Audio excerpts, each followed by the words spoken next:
من ذا الذي يقرض الله قرضا حسنا فيضاعفه له أضعافا كثيرة والله يقبض ويبسط وإليه ترجعون.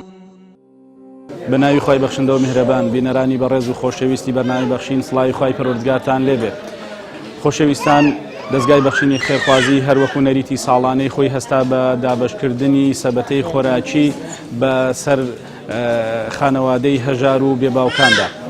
ئەمڕۆ لە ناحەی بازیان هەستا بە دابەشکردنی 100 بەشە خۆراک بەسەر 100 خانەوادەی هەژار و کەم دەستدا بەسەر چین و توێژە جیاوازەکان لە ئەم شارۆچکەیە کە مناڵانی بێباوکو و خەڵکی پێداویستی تایبەتی تێدا بوو و خەڵکی کەم دەست و هەژاری تێدا بوو. ئەوەی کە جێگەی باسە ئەوەیە کە دەستگای بەخشینی خێرخوازی لە ڕەمەزانی ئەم ساڵدا یەکەم بە پشتیوانی خی پەروەردگار، پاشان بە هیممەت و دەستی خێرخوازی ئێوەی ئازیز و خۆشەویست هەستاوە بە ڕاگەیاندنی پرۆژەیەک لەژێر ناونیشانی هاوکاریکردنی 8,000 خانەوادە لە سەرجەم هەرێمی کوردستاندا، بەو هیوایی کە بتوانین ئێمە حەڵقەی وەسڵ بین بۆ گەیاندنی خێر و سەدەقەکانی ئێوە بە خەڵکی هەژار و کەم دەست.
زۆر سپاسی خێرخوازانەکەم گاڵسەوان بەم ئیشەی زۆر سپاسی ئێوەش دەکەم و زۆر مەمنون و خوا خێرتان بنووسێ و یارمەتی فەقیرۆجارێ دەن و زۆر سپاسان دەکەم و زۆر مەمنونی خێرخوازان مەمنونی ئێوەشن گاڵسەوان بەم ئیشە خوا خێرتان بنووسێ و یارمەتی فەقیرۆجاریە دەن.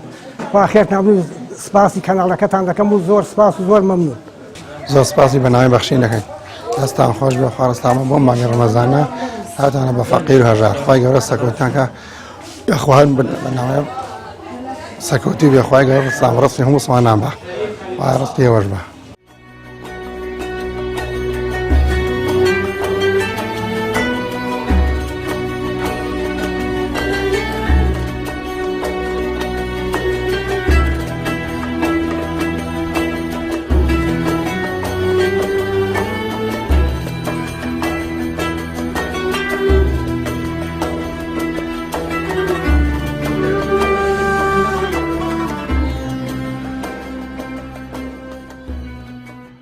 بسم الله الرحمن الرحيم. سرتها داواکەرم لە خوای پەروەردگار نوێژ و ڕۆژ و تەعات و عیبادەتی مانگی ڕەمەزان و ئەم سەرەتایی مانگی ڕەمەزانی لێ قوڵ کردبین. خۆشەویستان و ئەزیزان، ئێمە دیارە لە جێبەجێکردنی پرۆژەکانی بەرنامەی بەخشین و دەستگای بەخشینە هەموو ساڵێک لە مانگی ڕەمەزانی پیرۆزدا کۆمەڵێک پرۆژە و کار و چالاکی جوان و ناوازە پێشەش ئەکەین کە یەکێکیان بریتێ لە دابەشکردنی سەلەی غذایی واتە ئەو کارتۆنە خواردنی کە ئەیبینن بەسەر ئەو کەسانی کەوا شایان و شایستن ئەوەن کەوا یارمەتی بدرێن. خۆشحاڵین ئەمڕۆژ لە شارۆچکەی بازیان توانیمان سواز بۆ خوای گەورە 100 خێزان و خانەوادە بەسەر بکەینەوە بە پێدانی بڕێک خواردن بۆ مانگی ڕەمەزانی پیرۆزیان کە بریتێ لە 10 کیلۆ برنج و 5 کیلۆ شەکر و ڕۆن و چای و شەکر و فاسۆلیا و هەموو ئەو پێداویستانێک کە بۆ ماڵێکی سەرخێزان بەکەڵەگیە. خۆیە داواکارین لە خوای پەروەردگار تەوفیقمان بدا و تەوفیقی دەوڵەمەند و خێرخواز و خێرۆمەندەکانی وڵاتمان بدا کە زیاتر و زۆرتر بتوانن دەستکراوە بن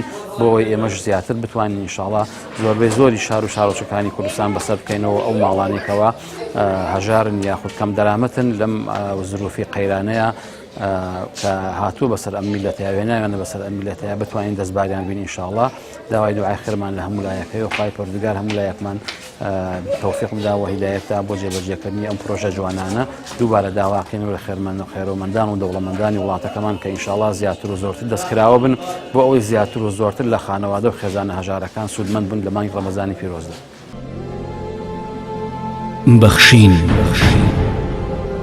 خێرخوازانی خۆشەویست لە ڕێگەی ئەم ژمارە تەلەفۆنانەوە دەتوانن پەیوەندیمان پێوە بکەن و ببەخشن تا بەخشین بەردەوام بێت. بەخشین 0770 961 13 0770 961 0750 723 25 55.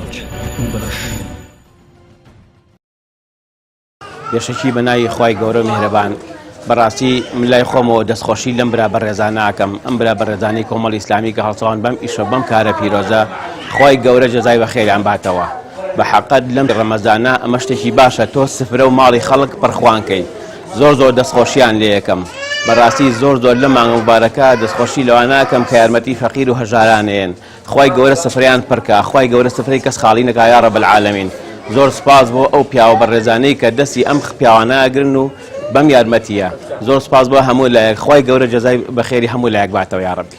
خوا لەوانە ڕازی بێ یارمەتی ئەوانەدا، خوا ئەو نەیتریان باتێ لە ئێوەش بەزیاوە بێ بەقورب. زۆر سپاسی بەرنامەی بەخشینەکەم، زۆر مەمنونیانم، دوعای خێریان بۆکەم، زۆر لیان ڕازیم، زۆر سپاسیانەکەم بە خاتری ئەم مانگی ڕەمەزانە. خوای گەورە چی باشەوەیان بۆ بکە. سێ هەتیوم هەیە زۆر یارمەتی هەمویاندا، زۆر سپاسیانەکەم، سپاسی هەر هەمویانەکەم و سپاسی ئەو خێرخوازەشەکەم و سپاسی ئەم برادرانەشەکەم.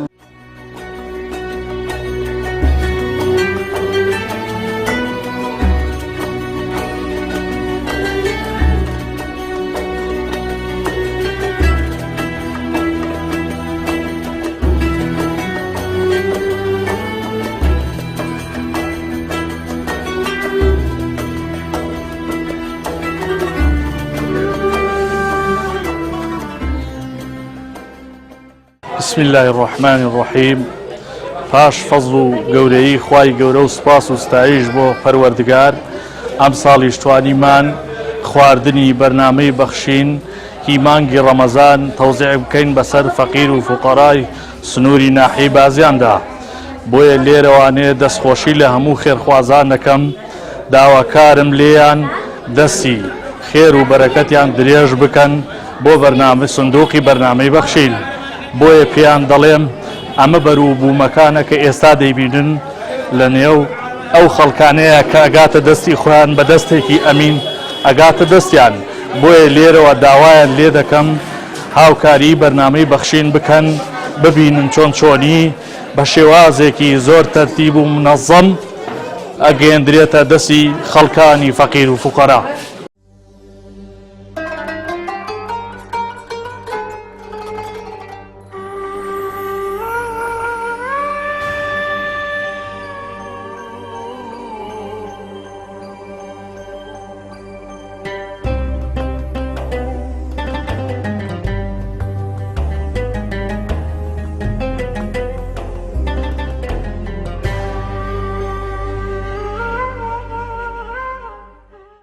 شەکی بە خێراتنی کەناڵەکەتانەکەم زۆر بە خێر بێن کە ئاور لە هەژاران و داماوان بە تایبەتیەکیان خۆم 5 نەخۆشم لە ماڵە بە پیاوەکەشمەوە 6 بەس خۆم ساغم لە نارانە. خوا لای بە خێرتان لێکاتەوە، خوا چی ئاواتان هەیە بیێنێتە دی کە ئاور لە فەقیر و هەژار و داما و نەدارە دەنەوە.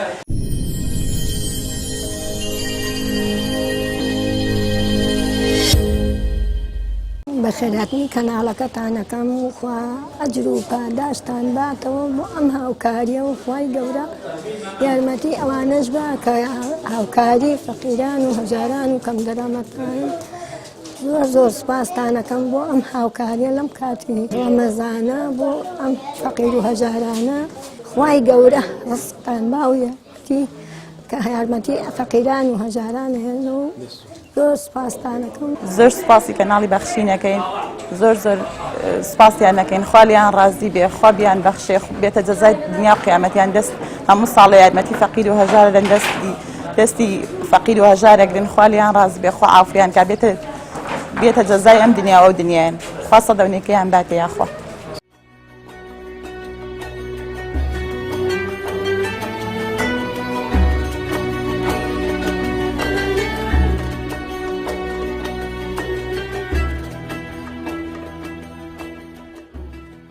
بینەرانی بەڕێز و خۆشەویست، خێرخوازانی ڕێزدار و ئازیزان، ئەوەی کە بینیتان دابەشکردنی ئەو خێر و بەخشینانەی ئێوە بوو کە بۆ هەژارانتان ناردووە و کە گەیاندوتانە دەستگای بەخشینی خێرخوازی.